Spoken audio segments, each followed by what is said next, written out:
everyone, welcome to the show. It's Sunday night, and nobody has anything better to do on a Sunday night than hang out with me and Seth. So here you are. If you're here, welcome to the show.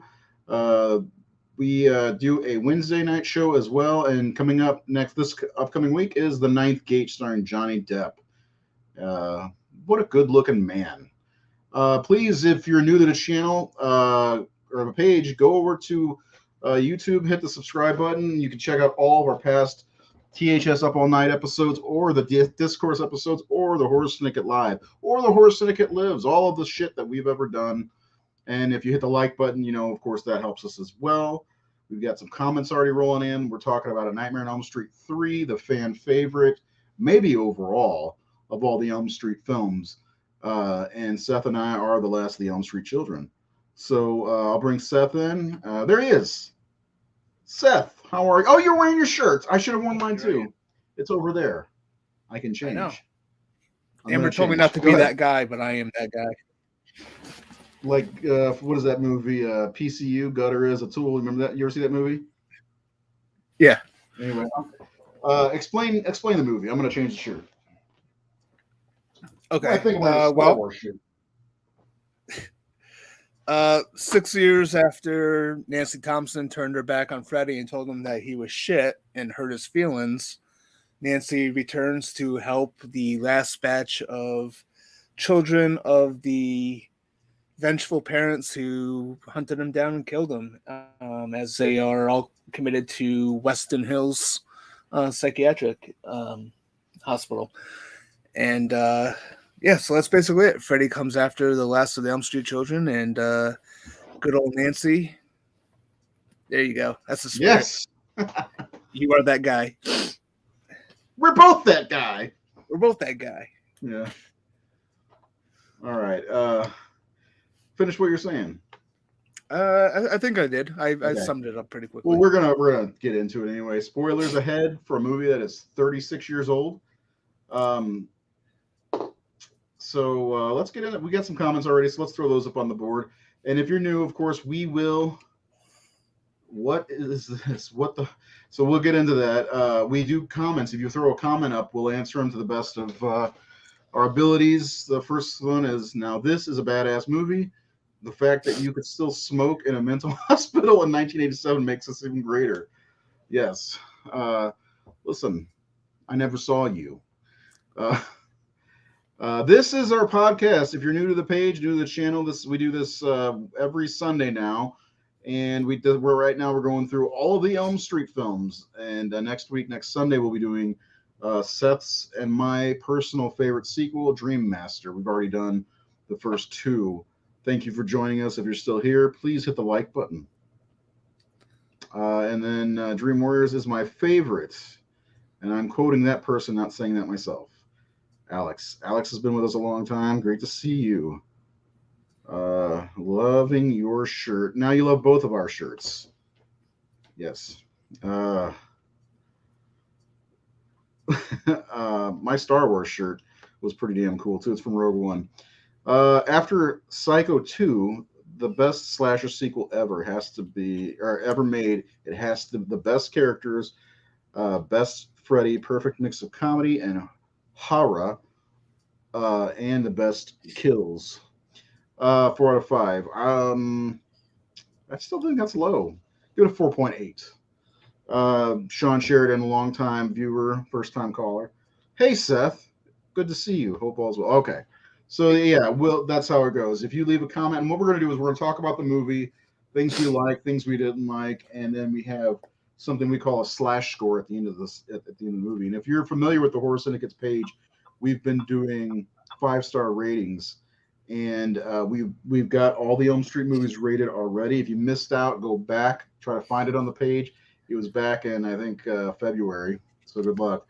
And basically, I combine all the scores from the 5-star ratings to come up with a community score, and we've got a community score. So it's rather high, too. Not that that's a bad thing.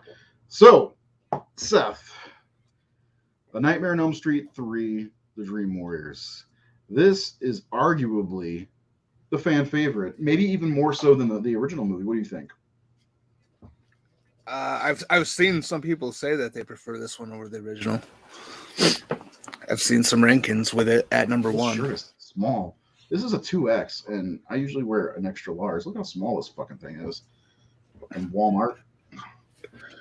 I was gonna send this to Nate, and then I put it on one day. I was like, he's not gonna fit in this. That dude's 6'4". I'm 5'8". There's no way he's gonna fit in this thing.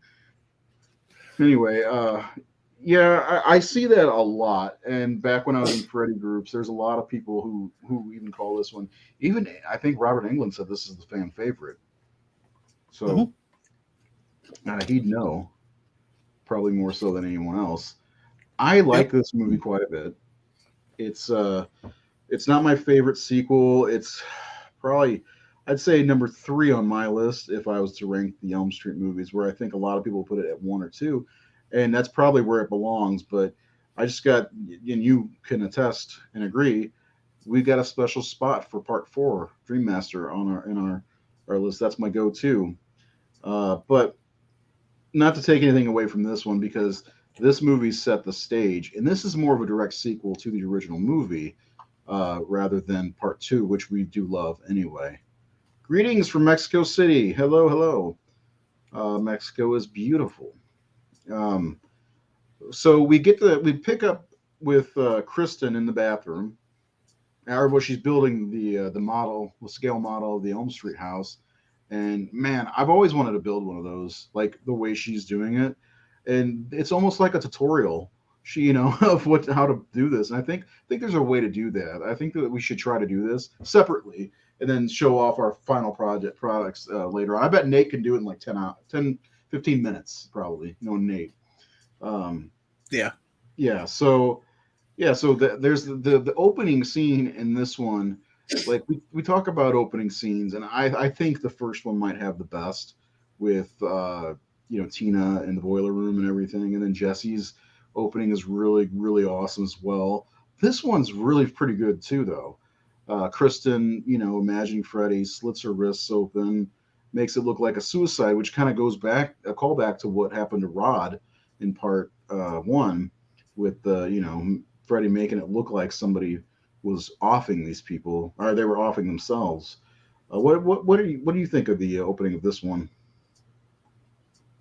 The opening's it's really good.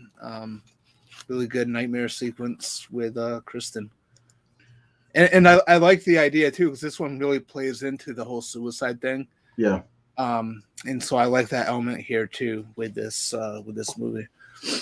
Yeah, and that's an interesting element, and that's why we end up at Weston Hills. We meet Nancy, who's been studying, Nancy from the first movie, of course, who's been studying pattern nightmares, and she gets introduced to some of the people at Weston Hills, like Kincaid and Philip, and the whole crew, the Dream Warriors, essentially. Except for Philip, he didn't get to make it to be a Dream Warrior. I don't include the Walker. He might. But then we hear Kristen scream, and Nancy goes and calms her down, and that immediately gives us this bond between the two characters, which is probably my favorite thing about this movie. Is Nancy was kind of on her own in the first movie, and so was Jesse. Really, I mean, Lisa was there to help, but we got Nancy there to kind of be the guide for the last children of Elm Street, and I think that's a really strong thing about this movie. Yeah, absolutely. Like that's one of the things that makes this, because like I know that like you, my go-to tends to be the Dream Master, but one of the things about this movie is that it is probably one of the best sequels story-wise. I feel like this is like sort of like the perfect sequel to the original, because like we talked about last week with Part 2, this is not a series that really repeats itself too often. Right. And so this one, because like the first one, it was mostly about Nancy. She had 3 friends. Very self-contained story. Right. And 3 friends who pretty much they get off pretty early, but it's a more intimate thing with Nancy trying to defeat Freddy. Whereas this one, it's bigger in scope, as far as like all the characters, but then it's also confined into one setting basically. I mean, there's a little bit of the junkyard and shit like that, but I think that's one of the things that this is one of the reasons why I have zero problems with anyone saying that part 3 is their favorite, because I think story-wise it is an excellent sequel, and it does everything right, and I think the psychiatric hospital is a great setting. I like the inclusion of the suicide element, and that's why Jennifer was burning herself to keep herself awake. Awake, yeah. Yeah. So like, you have these kids who are being deemed psychotic or masochistic, and yet because no one believes them. And then also with this one, you have the adults trying to help. You have the adults who actually listen to the kids this time. With Nancy, this is 6 years later, so she's now an adult. Dr. Gordon, not from Saw, but from Elm Street 3, Dr. Gordon. He also he kind of has a little bit of an open mind. He struggles with it at first, but then he kind of gets to be a little desperate, and he goes along with Nancy. So that was an interesting element to it. But yeah, this is a great sequel. Part of it is because Nancy's a grad school superstar. So, no, but yeah, and he puts a lot of trust and faith in Nancy, especially after she gives her background a little bit. And it is one thing I wanted to go back to with Sean's prior comment was Tuesday night, the hate for Tuesday night. I don't get it either. I actually met her, and she's a lovely person, and I loved her as Kristen. But anyway, we'll get to that next week. Yeah, I think this movie's quite possibly the deepest of all of them, and somewhat more expansive than the original. And the way I like it explained is this one it adds to the mythology without taking anything away from what came before it in a great way, really. Fred, one of my favorite scenes in the entire movie is that, we're bridging the gap between the first movie and the third movie. And I guess they kind of ignore the events of the second movie, but like at the same time, you'd think to yourself, who knew like Jesse, and who would have known from these people about Jesse and stuff? I would assume his family would have just moved from Elm Street, so it's not that big of a deal. Because I guess originally they were just going to frame the movies around the house, which I'm glad they didn't. Yeah. But I like that we get back to Nancy and Freddy, the penis worm. He looks at he's you. He remembers her, the one that really defeated him. Because, I mean, I look at the defeat from the first movie and the second movie to be completely different. Because Freddy's objective was different in the first movie versus the second movie. Right. So being defeated by love by Lisa is not the same thing, because Freddy's trying to inhabit Jesse's body as his avatar and all that stuff. Where like Nancy he was just trying to kill the rest of the kids on Elm Street for revenge. That was the true Freddy's revenge movie, is the first movie, if you think about it. Yeah. This is even kind of a Freddy's revenge. But it's a little bit different, where this one, like, he's picking up where he left off after getting his strength back a little bit from the last movie. Because everything that happened to Freddy in part 2, in my opinion, happened to him in the real world, but it was really happening to Jesse.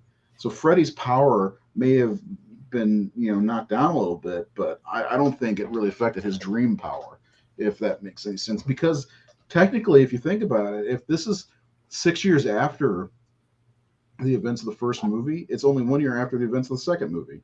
Right. So these kids may have known Jesse, some of them.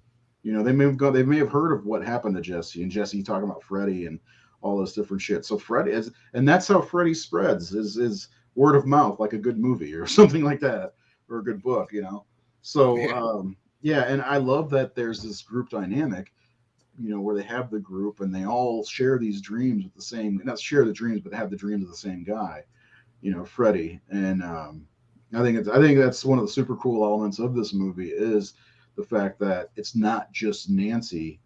Of course Rod had the dreams, and so did Tina, but Nancy was the one that was vocalizing everything. Now these people are talking about it in a group setting, and they can all kind of relate with each other, which is really good. Even though the doctors are trying to rationalize everything, which of course, Oh yeah, they're going to try to natural. rationalize it. But that's the strength of this movie, I think, is the group setting, is the ensemble, I guess, and you get some great added characters and more backstory to Freddy. We learn Yeah. about his mother, which is awesome. Now I want to ask you, because I think is that straight from Wes Craven, or was that added after Darabont and Russell came in? Oh, I'm trying to remember that script. I was going to read it before the show and I forgot all about it.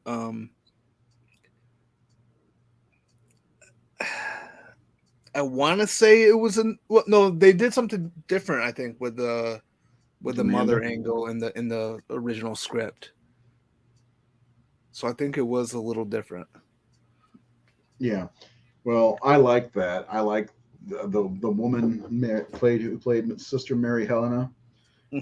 She was super creepy and old, really old, which I don't think she would have ever been that old. I think, in my mind, I always thought Freddie's mom died after childbirth for some reason, but apparently she didn't. But you get this more religious backstory, which this is the god, the satanic panic version of Freddy, because they even get rid of him in a way that is religious with the holy water, the burial on hallowed ground, and all this different stuff, which is great. I like that.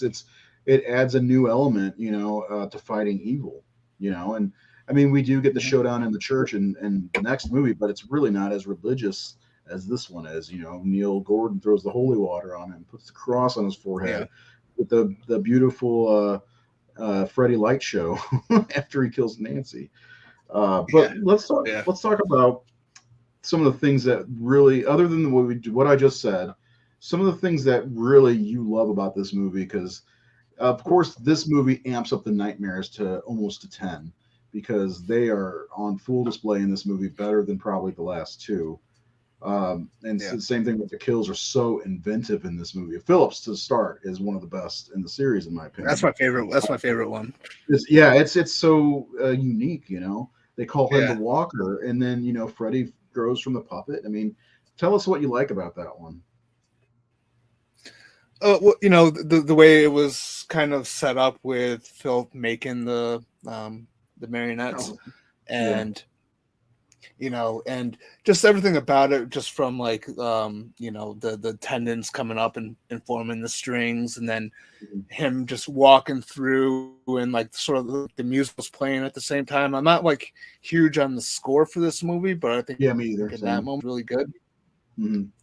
And then Joey waking up, and then just like all the kids like just being so desperate to try to like wake him up. They're all like watching, they break the window, they yell, they even kind of like scream and cry as it happens. Like Sean said, this has like some of the best characters in the series. There's a lot of really likable characters, and like you, with his death, you do kind of feel that bond, even though they didn't know each other beforehand. Because of this shared thing with the nightmares. I just thought it was a really cool scene. It is, and they get that, like I said, might be the best one, but really, if you look at these as a whole, I mean, you've got Taryn's dream nightmare sequence is great. What's her name? The cigarette burns. I just lost it. Jennifer, one of the best lines of the series. Welcome to primetime, bitch. They're just amped up, and I like that. There's that one scene where they all they're in group and they use hypnosis to fall asleep, and they all learn what their dream powers are. And that's such a great moment. And that's where meanwhile Joey's thinking with his dick. What? So meanwhile Joey's thinking with his dick. Yeah, he is. And I mean, I don't blame him. Marcy is pretty hot. But do you ever see the behind the scenes images? I'm glad they didn't. Yeah, that would have been terrible. If anybody doesn't know what I'm talking about, it's the naked nurse wearing the Freddy makeup, and it is like Freddy with boobs, with a bulbous giant head. It was so strange.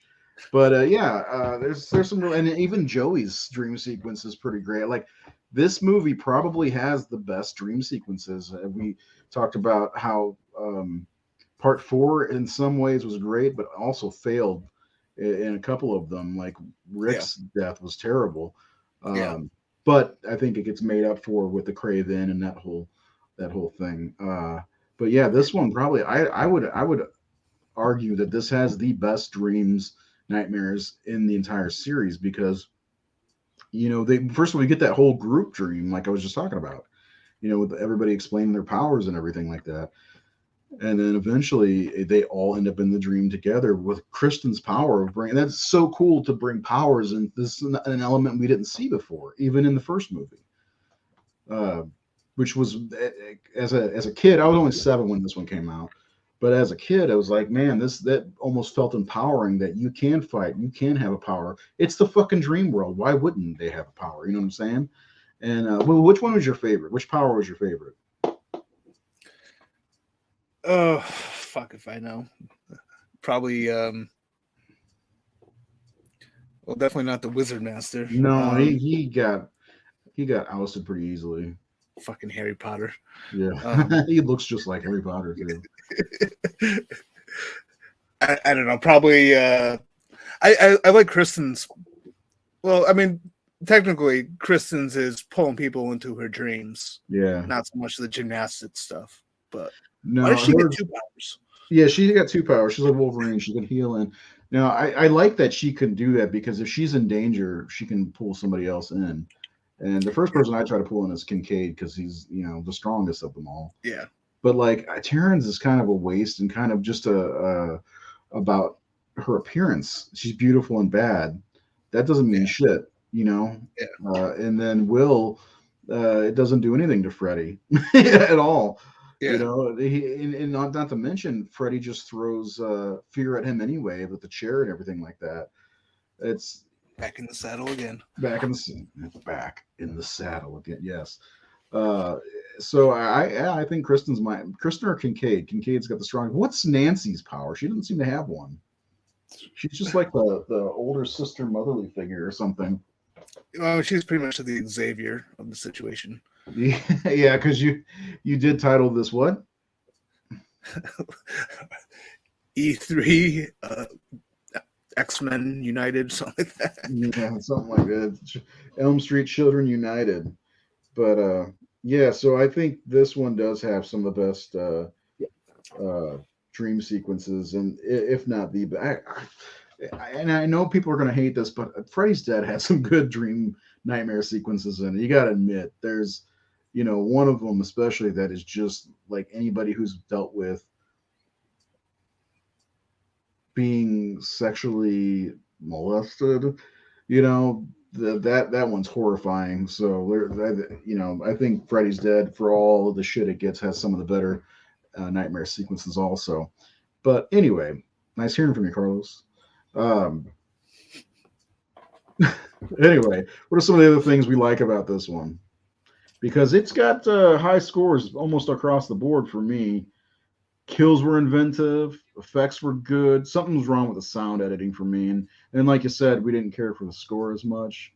Yeah, I said it before that I still would have liked to see Wes Craven's giant movie, but I don't know the whole story behind it, but it sounded massive, like way too big for a low budget horror film studio.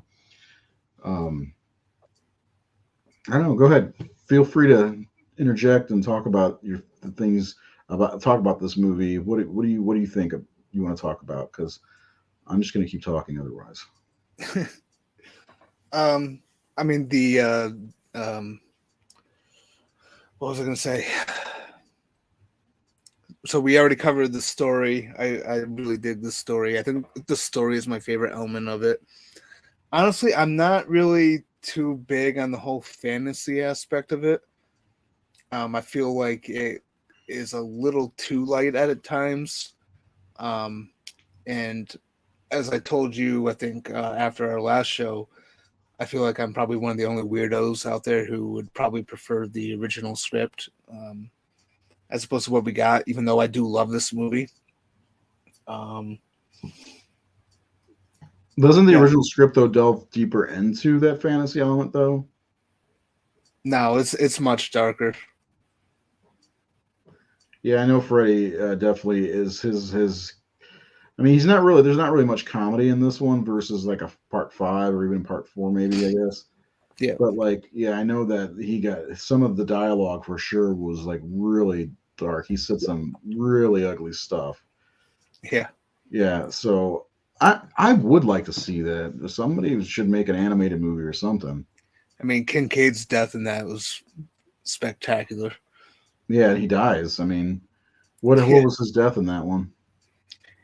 Like, they were able to go from like different like places in their dreams, and somehow they're coming from like the dream world to the real world, and they go through like walls, but like as Kincaid goes through a wall, like it closes in, and so he's like trapped half into the dream world, half into the real world. Oh, and shit. then Freddy just fucking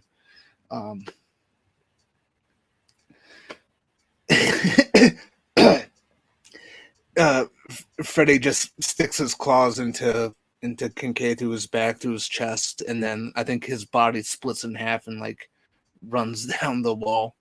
I really need to revisit that script because I loved it. Yeah, that'd be wild. Like to see some of the visuals of alone on that death would be pretty cool. Yeah. We've seen something similar to that, and I think it was 13 Ghosts.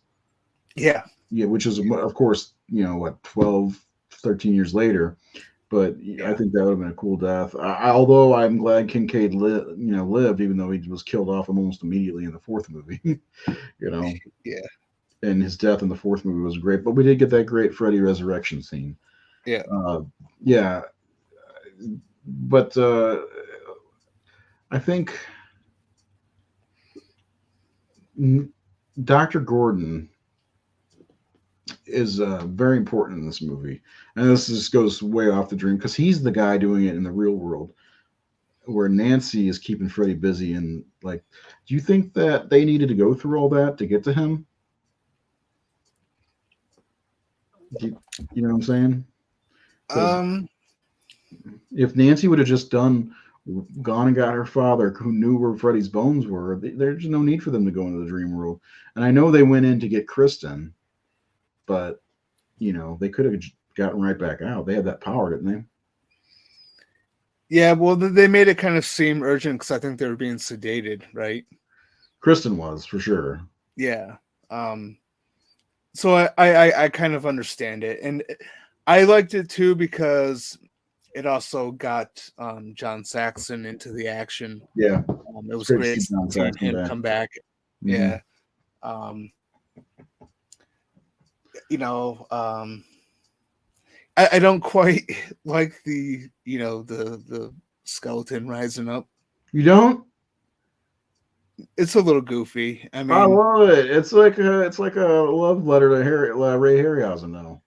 Yeah, I know, but and it's funny that people, I've seen, we've seen people bitch about how like Elm Street 2 didn't follow the rules with the real world stuff. Yeah, with the pool party, and then this thing happens. I mean, Neil and Thompson were both awake. Yeah. But the weird thing is, like, Freddy knew that that is a weird thing to think of. I didn't think about that. Freddy was aware that his remains were being messed with, and he was able to send his subconsciousness or whatever to the bones, which really, if you think about it, it's bones. There's no mind. Oh, I didn't think about that. Yeah. Way to ruin the movie for me. I don't want to ruin it for you or anybody. I mean, it's a cool scene. It's a cool setting. I like I love the junkyard set. Yeah, it won't ruin the movie for me. Because I actually like that. I like the idea that Freddy has a skeleton that has the finger knives. Yeah, it's ridiculous, but it's I guess it's part of that fantasy element you were talking about before. where right. Well, I mean, again, like when I'm saying like, you know, I don't care for something as much, like it's not that I hate it, it's not that like I can't tolerate it. It's, I mean, again, I fucking love this movie. yeah, It's just, you know, there's that I don't really care for as much as other things. yeah, and that's there's plenty to like about this movie for sure, and we've talked about how much of the other things that we really do like. You know, the kills and the nightmare sequences are top notch in this one. Uh, like I said, maybe even better than the first and any of the other ones. Really, the only It thing I don't really like ups the ante in like it does. every department. Well, and that's the other thing about this. This movie had the balls to bring Heather Langenkamp back and kill her. That by And the they end of the did it. movie. They did it right. Unlike Friday the 13th Part 2, they did it right. They killed her at the end. They made it meaningful. You're never going to let that go. You know, here's the kicker is like I'm not even a fan of Alice from Friday 13th Part 1, Yeah, but I have a pet peeve with like characters surviving one movie and then getting killed off like immediately as soon as the next movie opens. which is what happens in 4, one of our favorites. So it's, you know, Kind of. I mean, there's at least 10 minutes in before. I mean, we'll talk about that next week because I got thoughts on that too. yeah. Just remember what Ken Sago said when we had him on. Talked about how like if you relate to theater, you're going to miss him.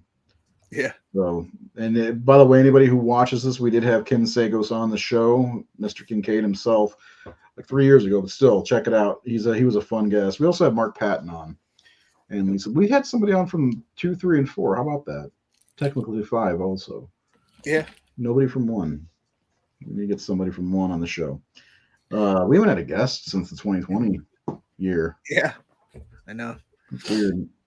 Anyway, yeah. So. I could see having little complaints like that here and there, but overall, as a full movie, this one is definitely the fan favorite. Curious to know what everybody's favorite kill is or favorite nightmare sequences. Please let us know in the comments if you're watching, even if you're watching after the fact. We'd like to know what was your favorite kill, favorite dream sequence in this movie because we didn't even talk about some of the other characters in this movie. We got Sue Snell's mom from Carrie. Yeah. Lawrence Fishburne's in this as well. Yep. You know, there's a lot of kind of actors in this one for sure. Philip, yeah, most people are going to say Philip, I bet, because Philip's kill that was so good. Yeah, give it an A. Fucking A. We're gonna get to the scores soon. I'm excited about that portion. But I mean, even like this probably had some of the best actors in the series if you think about it. And Heather Langenkamp was way better. No offense, not saying she was bad in the first movie, excuse me, but she was way better in this one than she was in the original movie, in my opinion. What do you think? Yeah, I would agree with that. Her acting definitely improved. And also, I mean, again, the story. I mean, this is probably the best script, besides probably the first one, maybe.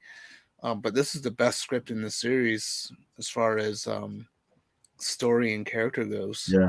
Yeah, I agree. And unfortunately, this is like the, kind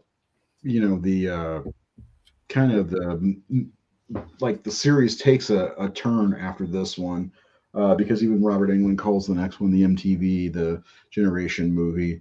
And in the end, this one has the great song by Dokken, of course. I love it.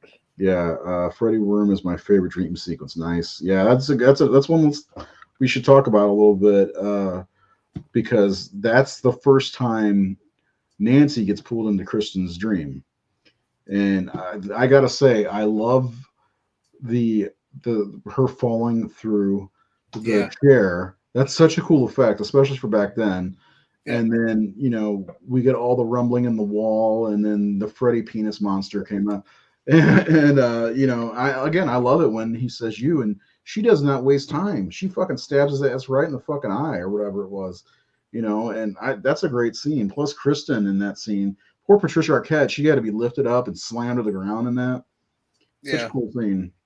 Yeah. I mean, and even for the series too, like it was a huge moment because like we haven't had big effects stuff like that beforehand. Um, and I love the setup of Nancy being pulled into the world. I like again, there's little elements of the score that are good, but most of all with that scene is Freddy's recognition of Nancy.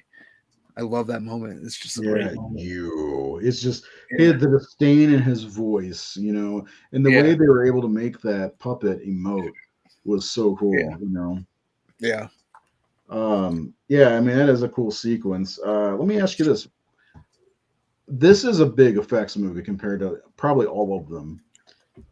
Is there any effects that kind of disappoint you? I have one. I don't know. I mean the Wizard Master stuff where it's just like early computer generated lights. I don't know. Do you think they should go in and touch it up? No. No. But mine is very beginning of the movie. I love that Kristen, the little girl on the bike and all that stuff. This is where he takes us, all that shit. And she's running through and she's, put me down, you're hurting me. And you see the girl, it's just a skeleton with some hair on Never Sleep Again. Of course, back in the day when I knew that was it, that's all I had. But seeing what they came up with in the Never Sleep Again, it was like almost like a mummified little girl. I'm like, God damn, that's terrifying. I wish they would have kept that in there because then Kristen's in that room with all the hanging people and shit. Like that's talk about terrifying nightmares. I mean, fuck, that's a terrifying nightmare. Yeah. I have always been curious. How did they? That's a good question. That is a cool scene too. Comes in, leaving the blood trail behind it, and then all of a sudden it's like folding a tin can or crushing a tin can. It's really cool. Yeah, I don't know. That's something. That's a wonderful. Like one of the things about the Elm Street movies is we talked about how the inventiveness of the actual films themselves and the story and the nightmares and all that shit. But like even effects wise, these are some of the best effects in horror, especially in the '80s. If you think about it, I mean, we go back to the first movie with the rotating room and then the third or the second movie, Jesse's transformation from Jesse to Freddy and the eyeball and coming, this is just like some of the best effects in horror in the '80s, if anything. I mean, only to be outdone by The Thing. But go ahead. I was gonna say, don't forget about Deb's death in part 4, the cockroach. Yeah. Oh my scene. God. Yeah. Yeah. I mean, absolutely. Like that's probably my favorite in that movie. And how could it not be? Yeah. Yeah. Really. I mean, that's the thing about the Elm Street movies. Is like in Friday the 13th, they're like, okay, we need to figure out how to kill people. Okay, cool. There's a lot of great kills in those movies, but they get fucking inventive. It's like the people who think of these nightmares are twisted. If you Screaming Mad George, she's twisted. They definitely should touch up on the Wizard Master scene. Yeah, and he's got that wood block in his chest that because they had to use the hero glove. The other thing that they introduced in this movie, we got to see. I like the boiler room set quite a bit in this movie, which is really cool. We got Joey. We also really gross. Joey's kind of crucified with the Freddy tongues, gross, over a pit, a flaming pit of skulls or whatever. And then, of course, we get that reveal of Freddy's chest, with the souls of his children, which I love. Also, there's a lot that they brought into this movie that just, again, like I said, I think it just made everything deeper. And this movie's the deepest of all the movies. Yeah, man, I love it. It's good. It's really good. It's just there are things about this movie that bug me, and not as much as a final chapter, because there's a lot of that bugs me about that movie. But we talk about the score for this one. I really don't like it, and there's like some organ music that plays that really just dulls the movie for me for some reason. And there are some scenes between Neil and Nancy that are important scenes, but they just get played kind of. I don't know what to say. Like, I just don't care for them as much. It's one of these movies where you do want to see the Dream Warriors. I mean, that's the draw. Yeah. Well, I totally agree about the score. Angelo Badalamenti. I can't remember the name. The score wasn't really that great when it wasn't using the previous Elm Street Yeah. themes. It was just very, very minimal. There are moments in this movie where they're fine, like the whole thing with Philip. There was sort of like that pulse and sort of like beat as he's like walking down the hallway. Yeah, I Um, love that. That's one of the better things, actually. yeah, but overall, like when it's using Angelo's music, it's not quite as memorable as say. I mean, I think the score is much better in the next movie. It is. Yeah, It was better than the last two movies too. This is one of the weaker scores of the series. I mean, not as weak as maybe Five and Freddy's Dead, but oh, in, this is like miles above I those. know, but Yeah, it's for the first four movies, which are probably the best four movies, other than hands maybe down. Your Nightmare. But yeah, this is probably the weakest score of the first four. And like I can hear most of it in my head because I've seen the movie so many times, and there's certain things they don't like. Sometimes scores help build tension, and I don't get that from this movie ever. I mean, correct me if I'm wrong, but the score is just not tense. Like the score made Halloween, Yeah, way more tense than it probably would have been, and that's great. That's a test to John Carpenter as a composer. And this movie just, I don't know. I just not a big fan, like you said. What are some of the other things off the score that kind of bug you about this one? um, just I think the fantasy element makes it a little too light. I think that's Hmm. about it. The score and the fantasy element to it are really my only complaints, and they're very minor complaints, of course. Okay, so I have a question for you. Okay. Do you think this is Robert Englund's best performance as Freddy? And anybody out there watching, same question. Best performance as Freddy, was this it? His I think makeup this was on point. right. The makeup was excellent. Robert was excellent. Yeah, And I feel like it does get that credit because this is the one where he was able to shine the most. yeah, With the first two films, he was in them. He had a personality in them, but like it wasn't at this scale. This is where they really upped Freddy's yeah, personality, I think. And 100%. Freddy was much more in the forefront, um, less in the shadows. Yeah. And, Yeah. very iconic lines too. Oh, So, yeah. Well, this is, I mean, people say the first two movies didn't really have one liners, but this one's where they kind of took hold more than anything. yeah.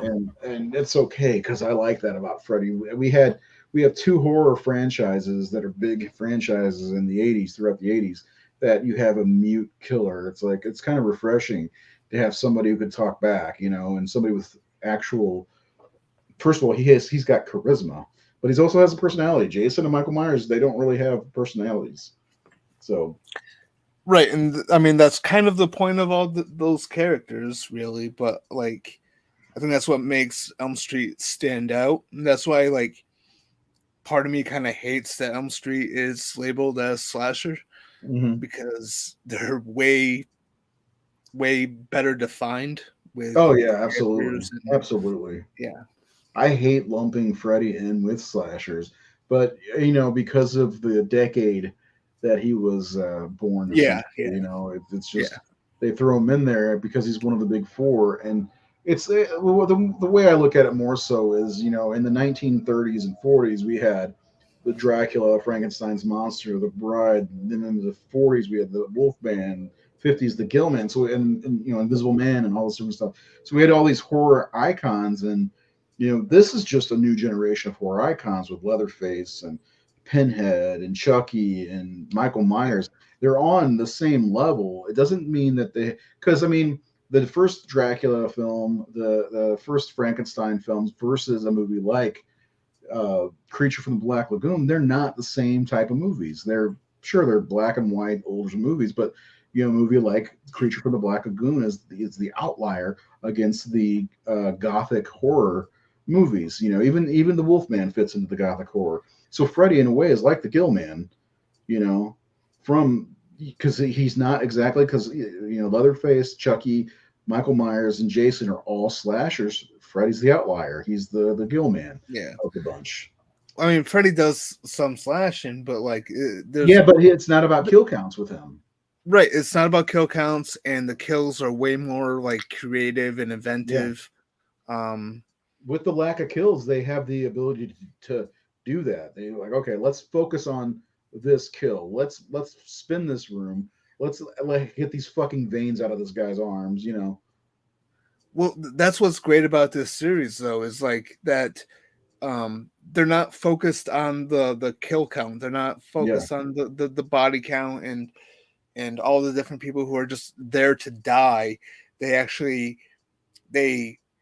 have enough time to build up the characters and make them likable.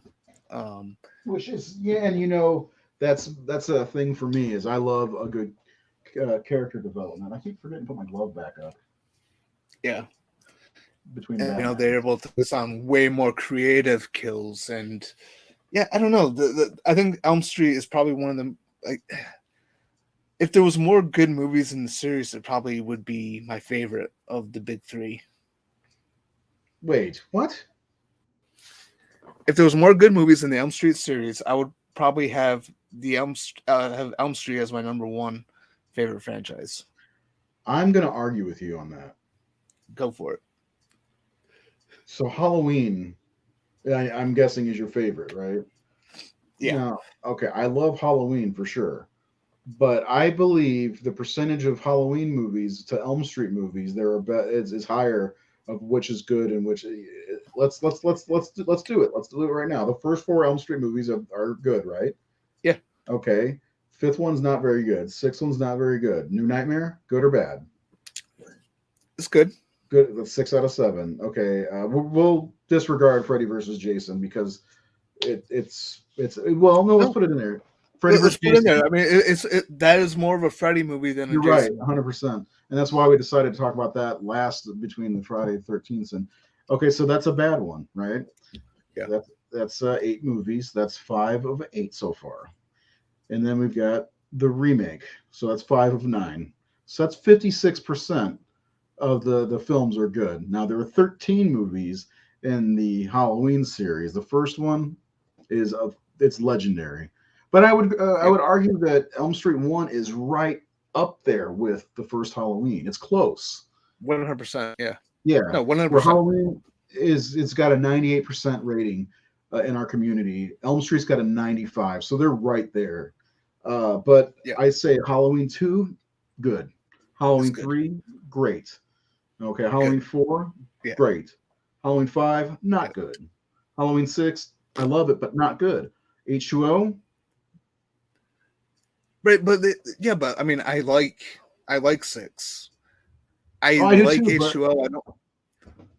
But we're talking about which ones has the most good. I mean, of course, Halloween's going to have the most best films because there's more of them. But I love 6 too. But the thing is, I also love Freddy's Dead. I love all the Elm Street movies except for the remake. I'm fine with it, but I'm not to the love stage yet. Let's keep going. Well, H2O.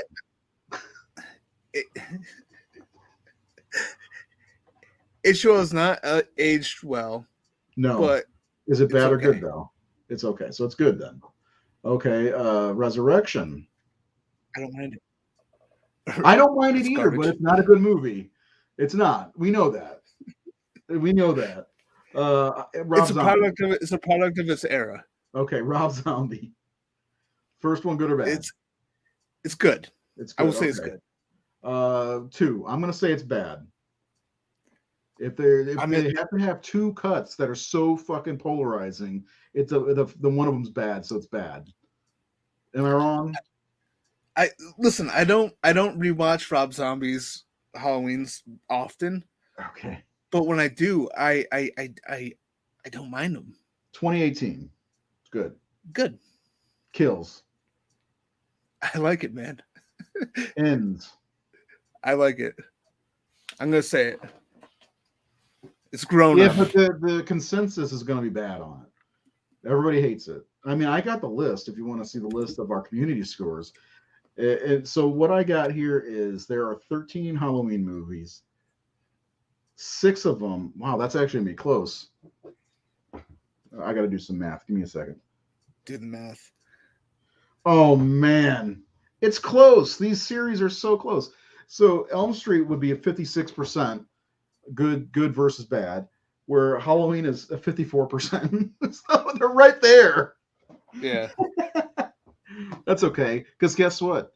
We love both series, so it doesn't matter, right? Right. I mean, it's not like a huge competition. I'm just saying, like, No, it's a huge competition because now let's see, Friday the 13th. No, I'm just joking. All of them are great. No, Yeah. Except for Freddy versus Jason. Or not Freddy. I mean, Jason Goes to Hell. Oh, I'll be right back. Can you vamp for a minute? Talk about Lawrence Fishburne. talk about what? Okay. So this was a crazy conversation.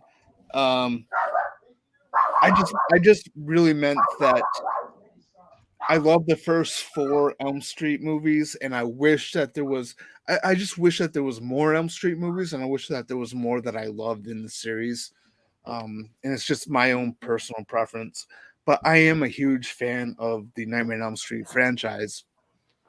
And I was talking to a friend of mine the other night about it, and where the Elm Street series is unique to me, where it's like if I put in one movie randomly, I'm guaranteed to go through the rest of them.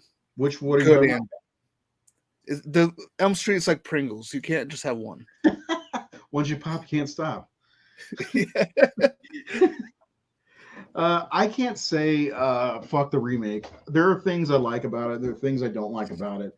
We'll get into that for sure. Because if you Toronto Freddy, I got a question for you. Number one, do you do Freddy cosplay? Because if you do, you need to join the Horror Syndicate group on Facebook and throw that shit on there because I would love to see it. Make sure you subscribe so you can come back because we're doing Dream Master next Sunday. Dream Child the Sunday after that. We're doing all of these. One we're doing on a Monday because I'm going out of town, but we're doing all these movies, and then we're gonna rank them all after. I find both Rob Zombie unwatchable. They're growing on me. Like I remember walking out of that. That's our October topics is Halloween. I remember walking out of the theater so pissed off. There's only 2 movies that I've been like visibly pissed off walking out of the theater. One is Rob Zombie's Halloween. 2 is The Dark Knight. So Yeah, like Rob Zombie's Halloweens are like again, I don't mind them, but they are kind of hard to watch. Like sometimes that's why I watch them maybe at least once a year. I also would. Same thing for me. I watch them in October, but I would also argue that the Rob Zombie Halloween movies, depending on the cut you watch, one is better than the other, which makes it more watchable. I think the theatrical cut, which is not the cut that everybody watches because the one more widely available is Rob Zombie's director's cut. The theatrical cut is way better, in my opinion. Now, on the other side of that, of the first one, yeah, no, I agree. On the opposite end, I think Rob Zombie's director's cut is better than the theatrical cut of the Rob Zombie 2. We'll get into that. That's something we'll be talking about at length in October or September, maybe. It depends. Let's see. What we got more? I certainly do. That's me besides. Is that Lloyd Kaufman? He is a wonderful person. Let's make art. I didn't walk out of The Dark Knight early. I walked out mad. I didn't like it. Thank you, Toronto Freddy. I really appreciate the sub. Really do. So anyway, anything else you want to discuss before we get to the scores? Now let's get to the scores. All right, you ready for this? I don't think you're ready for what I did to the scores this time. Oh boy. Okay, so I preface everyone every week. We have 10 categories. We give a score from 1 to 10 in each category. Add them up, it comes out to a percentage, just like school. So Seth gives A Nightmare on Elm Street 3 a 90%. You fucker. You like the picture? That's my fucking. That was me in middle school. No, don't worry. I got my middle school picture in there too. Alfred E. Newman right there. Yeah, yeah, no, I don't think it look like Alfred E. Newman. You look fine. You look like yourself, just younger. Let me know why the 90%. Okay, that's hilarious, by the way. I'm glad you liked it. Yeah, 90% because I think the writing and directing are really strong, even though I prefer the darker script over what Frank Darabont and Jesus, I can't even think of his name. Chuck Russell. Chuck Russell. Thank you. You're welcome. Because they added the fantasy element, which again I'm not really too huge on. The score I'm not too huge on, but everything else I love. I think it's got great kills, great effects. It's got high entertainment value for me. Like I love watching this one. Rewatchability is high on this one for sure. Yeah, totally. Almost a party movie. Yeah. I mean, even though I go to another one that I like probably just 1% higher. But like this is a great movie. It's a great sequel. It does everything a sequel should do. It does not repeat what came before. It has a new setting. It opens the scope to everything. Yeah. Adds to the mythology like a mofo. Yeah, it's got good characters. I think the acting is pretty good from almost everyone here. Yeah. My favorite character is Dr. Sims. No, I'm joking. Yeah, that's why it's a 90%. I can't remember what I gave the first one. I think like a 94%. So yeah, something like that. Yeah, so like it's right there. It's a fantastic sequel. I love it. Yeah, I think we ended up with a 96 because I gave the first one a 97. Yeah, usually I give lower scores to these movies. With your 90%, you know I'm going to probably go lower, right? Yep. Wrong. I gave it a 93%. Here's my picture. Nice mullet. Yeah, you love it? 1992 call. They want their mullet back. It's fucking Martin Riggs right there. Yeah. Hold on, let me pop my shoulder back into place. Yeah.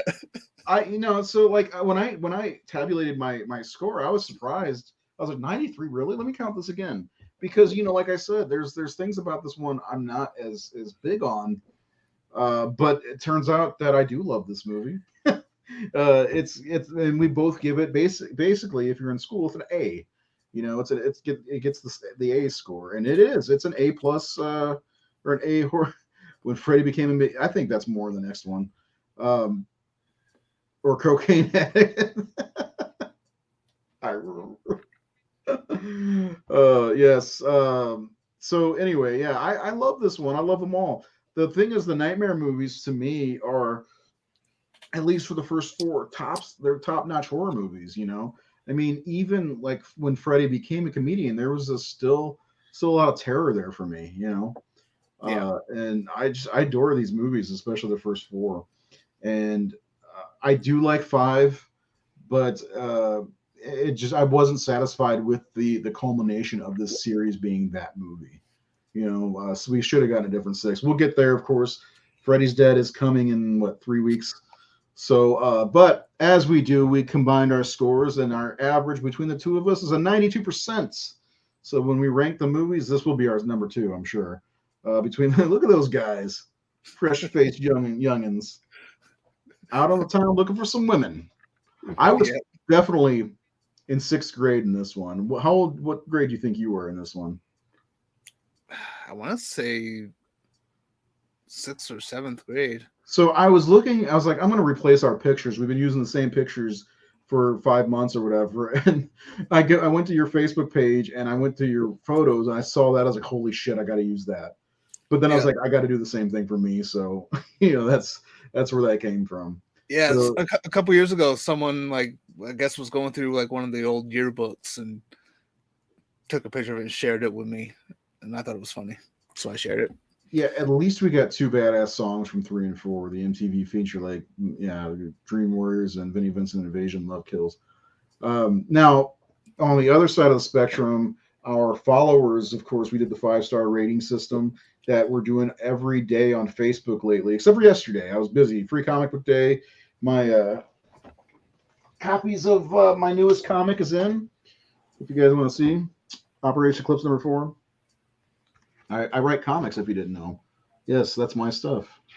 But we were at a comic book shop signing comics yesterday, so I didn't get to do much on Facebook.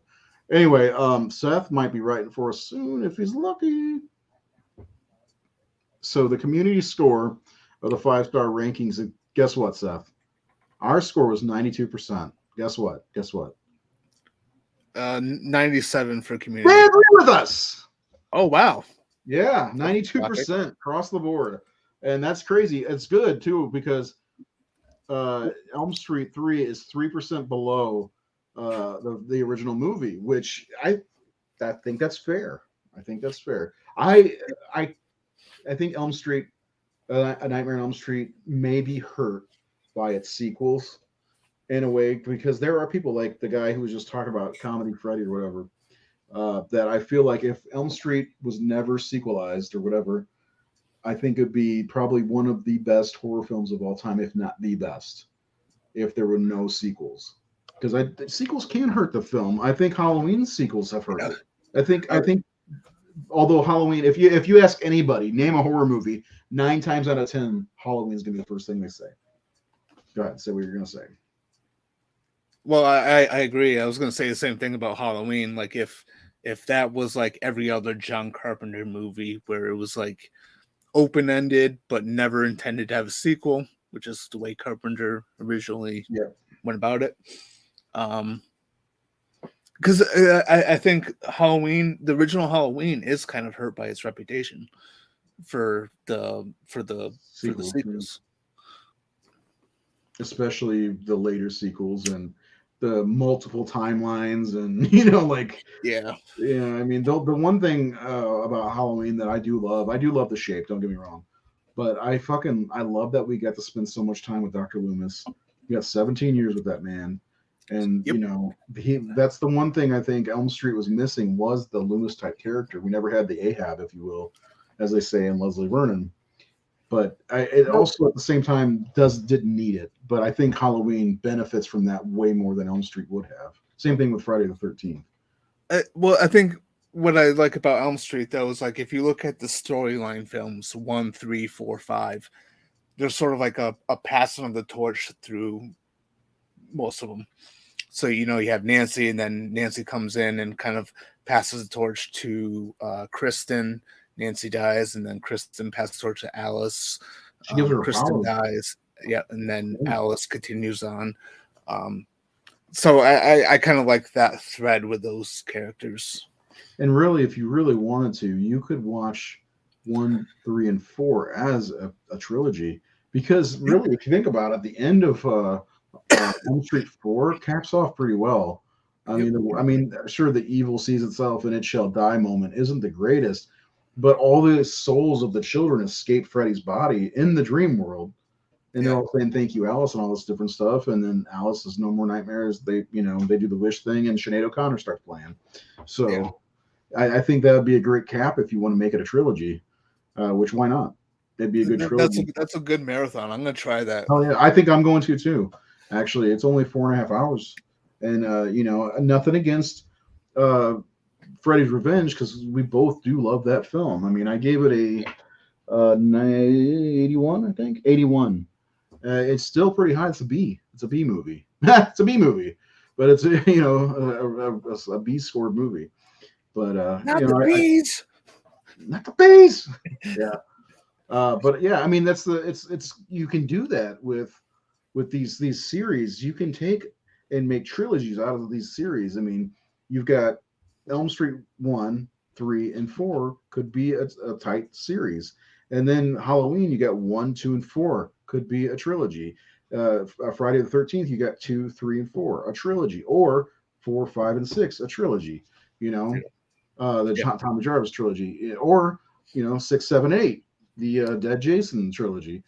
But that's one of the things I like about these 3 horror series. You can do that with Hellraiser. You have the first 4 movies, and they kind of just go off, and each movie is a single serving movie for the most part. Phantasm's the only one that continues the same storyline throughout the whole thing. Well, Scream also, but I don't know. I love horror, and I think horror is in the best place it's been in decades. I was going to write an article about the rebirth of horror from 2010 to now, because I think we are in the middle of one of the best times to be a horror fan between the past and the present. So anyway, that's conversation for another time. I think it'd be a good episode for Discourse, just talking about the state of horror. That would be a good one. I think so. Let me write that down on my little list. So if you enjoy what me and Seth have been doing, or if you want to check out our Discourse is a show where we kind of analyze the movie as a whole. Nathan does his autopsy of a scene, where he breaks down the cinematography, everything, every aspect of a scene. He does a beautiful job. It's one of my favorite segments of the Discourse show that we do. Seth does his smart ass what do we call it? Oh, hold on, I got the video. Let's just play it because I love it so much. Okay.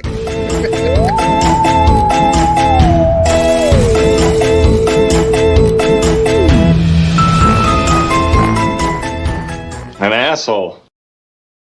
There you go. Summaries by an asshole. So we've got all these different segments. Jared has his tidbits and trivia. I have generally 5 questions for each movie we talk about for everybody to answer between the crew and all of you fine people that watch the show. So check out Discourse. It's a great show. It's every Wednesday at about 7:30 Eastern, 6:30 in the Midwest. Like me, if you're like me and Jared, Midwest guys, those East Coast guys are bums. You're a bum rock. Been watching Rocky lately. So I love Rocky movies.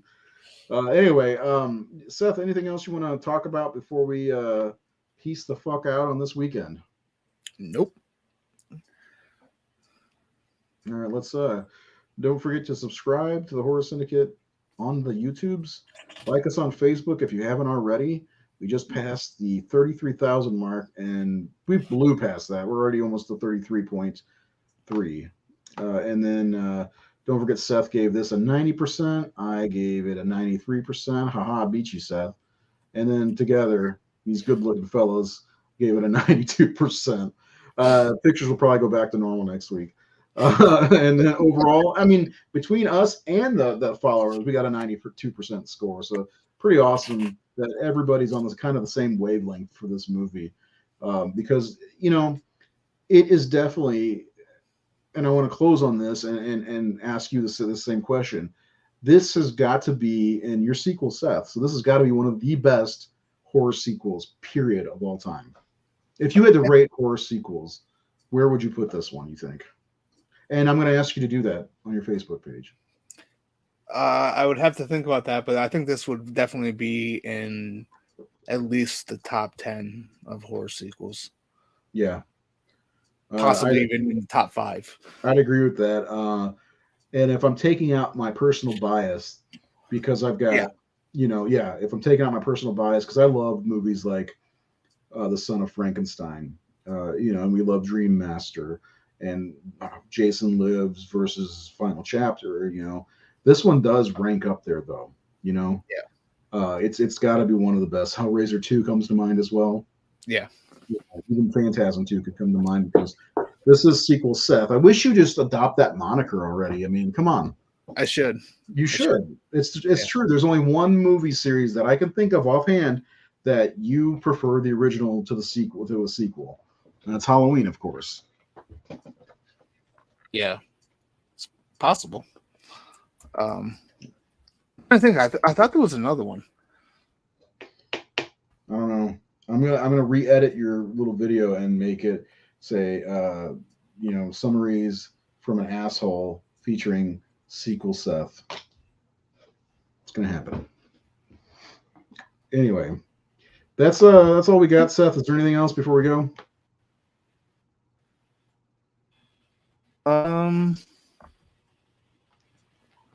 No. I love Elm Street 3. And next week we get to dig on some Elm Street 4. So make sure you subscribe so you can check us out and discuss Dream Master with us, our personal favorite sequel. Have a great week ahead. Don't forget Wednesday we are talking about a movie that no one ever talks about called The Ninth Gate, starring Johnny Depp. And Nathan will be off that week, and we will be going to do another movie the following week. I already forgot because I changed the schedule. Bye.